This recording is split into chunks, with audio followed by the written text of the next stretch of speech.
mga kapuso nating estudyante dyan, paalala lang po, may pasok na ang lahat ng paaralan sa lahat ng antas dito sa Metro Manila. Kaya bangon-bangon na, gising na tayo mga magulang, pakigising na po ang inyong mga anak, maging ang mga paaralan sa ibang bahagi ng Luzon, may klase na rin po, maliban na lang sa mga lalawigan ng Bataan at Zambales. Pero paglilinaw ni DepEd spokesman Kenneth Tirado, nasa kamay pa rin ng mga school administrators sa mga lugar na lubang sinalanta ng bagyong Basyang kung ninanais nilang ipagpatuloy itong suspensyon ng kanilang klase.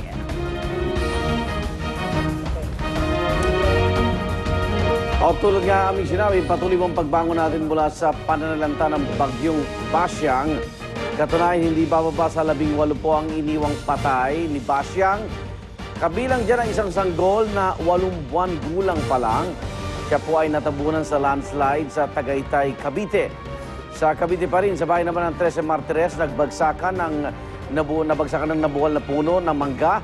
Ang mag-ina naman pong si Mirna at Jane Alegre. At sa pinakahuling tala po ng National Disaster Coordinating Council o NDCC, lumalabas ang marami sa mga nasawi ay mula sa Calabar Zone area na kinabibilangan ng Cavite, Laguna, Batangas, Rizal at Quezon Province.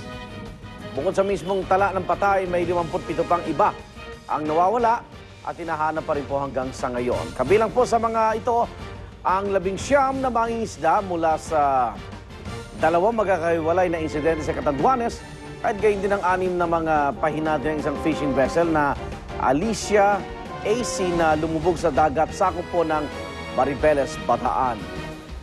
12 naman ang sugatan mula pa rin sa bagyong Basyang. At base sa pinakahuling bulletin ng Pag-asa, nasa bansa pa rin ang bagyong Basyang pero wala na pong storm warning signals ang nakataas sa alinmang lugar sa bansa. Tuloy-tuloy kasi ang paglayo ng bagyo na huling namataan 400 kilometro sa kanluran ng Dagupan City. Taglay pa rin ng bagyo ang lakas na hanggang 85 kilometro kada oras malapit sa gitna at bugso ng hangin aabot sa 100 kilometro kada oras. Patuloy naman ang galaw ng bagyo sa direksyong Pahilagang Kanluran sa bilis na 19 na kilometro kada oras. At para sa pinakahuling balita sa bagyong Basyang, makakapanayam natin sa pamamagitan ng telepono si Connie De Divas, weather forecaster ng Pag-asa. Good morning, Connie. Yes, good morning din sa inyo, Susie. Sa inyong basehan, hanggang kailan mananatili sa Philippine Area of Responsibility ang bagyong Basyang? Sa kasalukuyan po, nasa labas na ng Philippine Area of Responsibility ang bagyong Basyang. So wala na talaga siya dito? Nakalabas na po ng boundary. Hindi na yung bumabalik, wala nang chance na ganon? Wala na po. Okay. Sa ngayon naman, may nakikita ba tayong ibang masamang lagay ng panahon na papasok sa ating bansa? Sa ngayon po, wala naman tayo nakikita sa loob at labas ng Philippine Area of Responsibility. So, na-expect natin ang Metro Manila ay magkakaroon ng improving weather. Okay. So does that mean sunny weather for us? Pardon? Sunny weather na ba tayo? Maaraw na tayo ngayon? Opo, pero meron pa rin tayong bahagya hanggang sa maulap na kalangitan na may pulog-pulog pag-ulan o pag-pulog pag-sidlat. Alright. Maraming salamat sa inyo dyan, Connie. Walaan naman po. Connie De Divas, weather forecaster ng Pag-asa. Tanong natin si Connie pala, ano reaction niya dun sa parang pag-sermon ni Pinoy, no? Oo, it's unacceptable. Kung namimiss nyo si Katani, wala na si Katani. Nag-retire na ba siya? Hindi, siya ay weather forecaster na ng Australia. Darwin, Australia.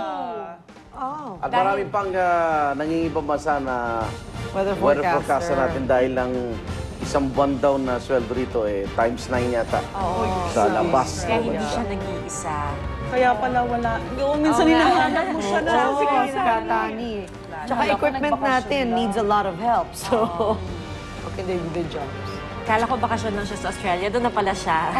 At samantala sa paghagupit ng bagyong Basyang, iilang lugar ang binaha, pero sadyang napakalakas ng ibinuga nitong hangin, kaya naman napabagsak nito ang mga poste ng kuryente sa maraming lugar na siyang nagdulot ng system-wide blackout sa maraming parte ng Southern at Central Luzon at dito sa Metro Manila.